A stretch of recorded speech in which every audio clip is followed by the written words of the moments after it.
At first, it looked like nothing more than a faint anomaly. A streak of light in a digital sky, the kind of glitch astronomers might dismiss as noise. But within hours, it became clear, this was no error.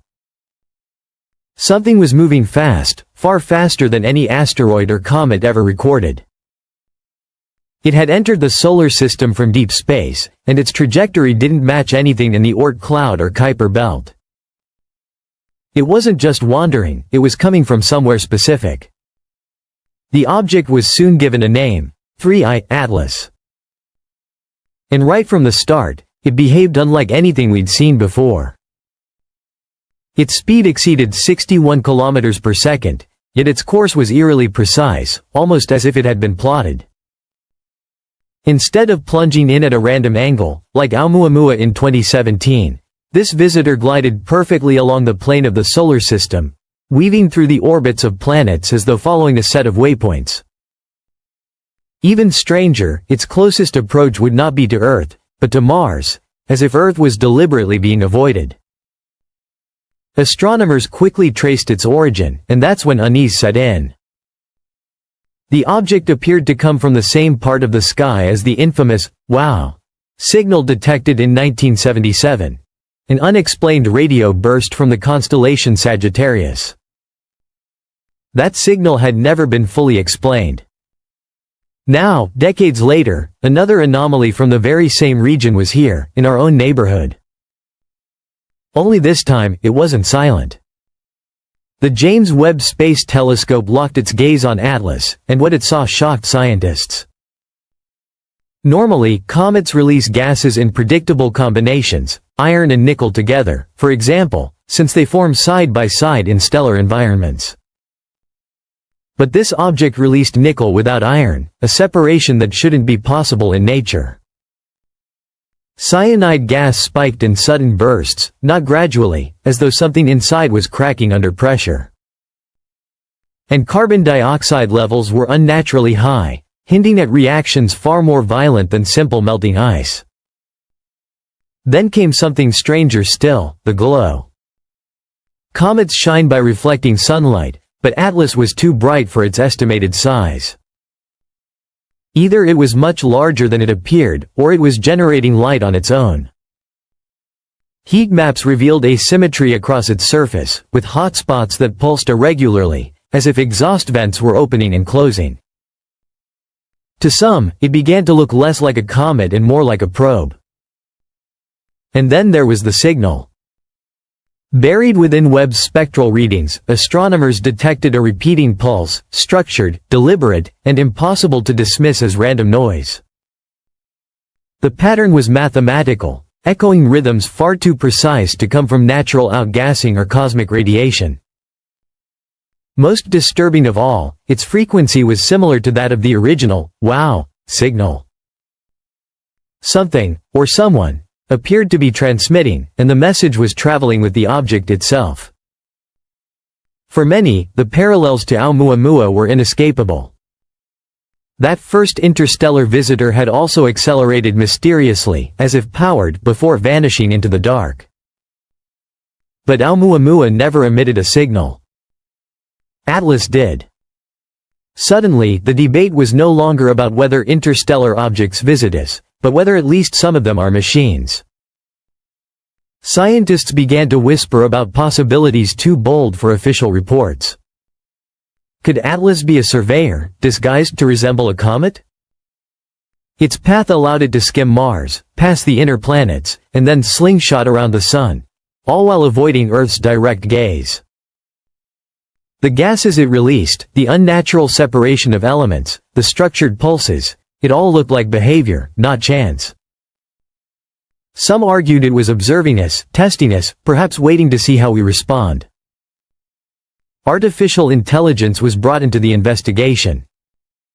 Supercomputers trained on decades of radio data combed through the signals. What they uncovered was unnerving. The pulse wasn't static, it adapted, self-corrected, and compressed itself against interference, behaving much like digital code. In some tests, it even appeared to respond in delayed echoes, as though acknowledging queries. The unsettling implication was that this wasn't just a signal. It was communication. And yet, secrecy began to descend. NASA's live tracking of Atlas stopped updating. Access to telescope data was suddenly restricted. Researchers reported being pulled from projects without explanation. Whisper Network spoke of a data lockdown, the quiet suppression of findings too dangerous to release. Whatever was happening, it wasn't just being studied. It was being contained. The timing only deepened the mystery. On October 3, 2025, Atlas will pass near Mars, close enough for orbiters like the Mars Reconnaissance Orbiter to capture direct images.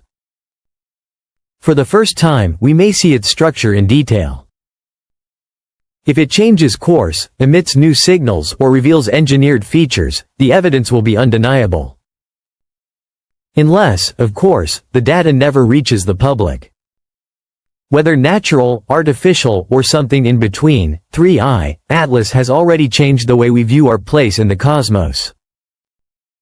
It has revived memories of the wow signal, reopened debates about Oumuamua, and forced scientists, policymakers, and even philosophers to grapple with questions humanity has long feared to face.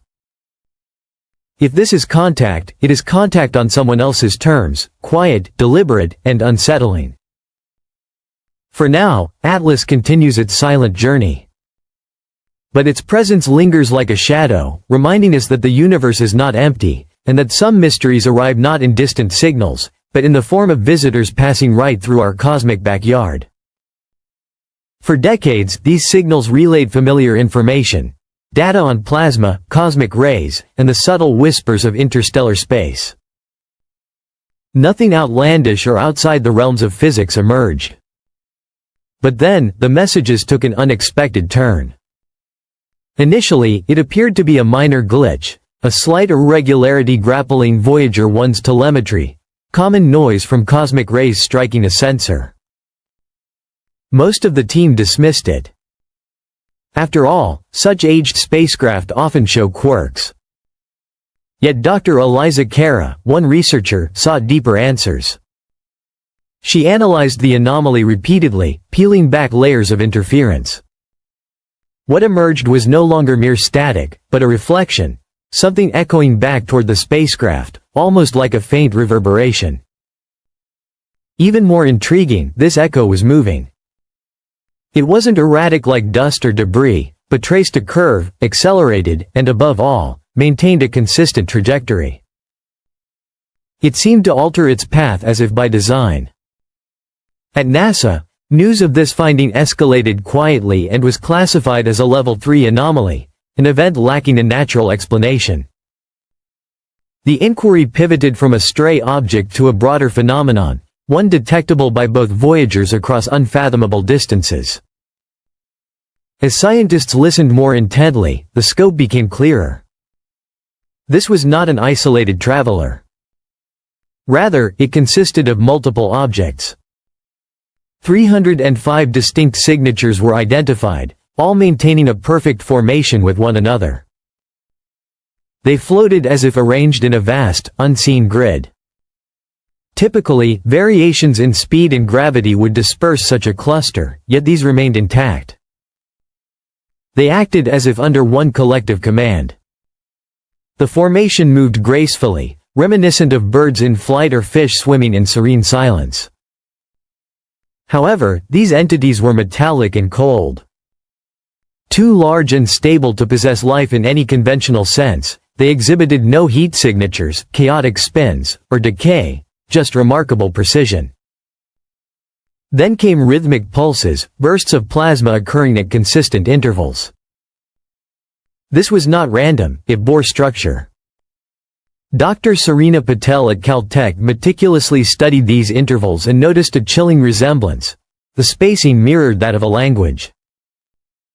The pulses appeared ordered, repeating yet evolving, suggesting an unseen communication. To whom were these objects speaking? Were they conversing among themselves or transmitting outward into the void? The bizarre revelations continued. Doppler analysis indicated that many of the objects traveled at speeds far beyond human technology, surpassing escape velocity from the Milky Way. No known propulsion could achieve this, neither rockets, nuclear drives, nor theoretical methods like antimatter. Yet, the Voyagers recorded them gliding effortlessly, devoid of engine flares, exhaust, or thrust indicators. It felt as if they weren't merely moving through space but manipulating it, riding the currents woven into the fabric of reality. Theoretical physicist Elena Reyes likened it to surfing on the ocean of spacetime. Not propulsion but manipulation, an astonishing level of mastery that appeared effortless. This realization prompted unease. If such technology existed, those who wielded it could traverse galaxies with ease, rendering distance insignificant. The Voyagers weren't the only witnesses to these phenomena. Back on Earth, amateur radio enthusiasts began reporting something strange. Hobbyists around the globe, from Europe to South America, detected faint bursts of static on their receivers, bursts that seemed closely aligned with times when Voyager data indicated peaks in anomaly activity. Initially, experts dismissed these as mere coincidence. But the reports grew more numerous. Backyard setups, improvised dishes, and makeshift antennas all captured the same spectral rhythm. Some operators claimed they perceived harmonics layered within the static, hidden frequencies suggesting complexity beneath the noise. It felt as if the signals were not just brushing past the Voyagers but intertwining with Earth's electromagnetic landscape, connecting with us directly. As evidence mounted, the focus shifted from the mechanics of the phenomenon to its implications. Were these objects probes, machines meant to survey the galaxy? Were they scouts cataloging intelligent civilizations in the same way humans catalog stars? Or were they mere manifestations of physics yet to be understood, phenomena appearing intentional simply because our limited minds struggled to grasp their true essence? But the assembly transformed everything. 305 objects, moving in unison, pulsing in rhythm, gliding at impossible velocities, all within the observation scope of humanity's oldest emissaries. No chance theory could rationalize such design. This was deliberate creation. And if there was design, then someone was behind it. As the data continues to pour in, one reality overshadows all others. Humanity is no longer an unnoticed species on a tiny blue planet. For the first time, we may have evidence that something else navigates the abyss. Whether it is curious, indifferent, or observing with intent remains uncertain. Nonetheless, the Voyagers carry a significant message across the cosmos. The void is anything but empty. Something exists out there. And it knows we are here.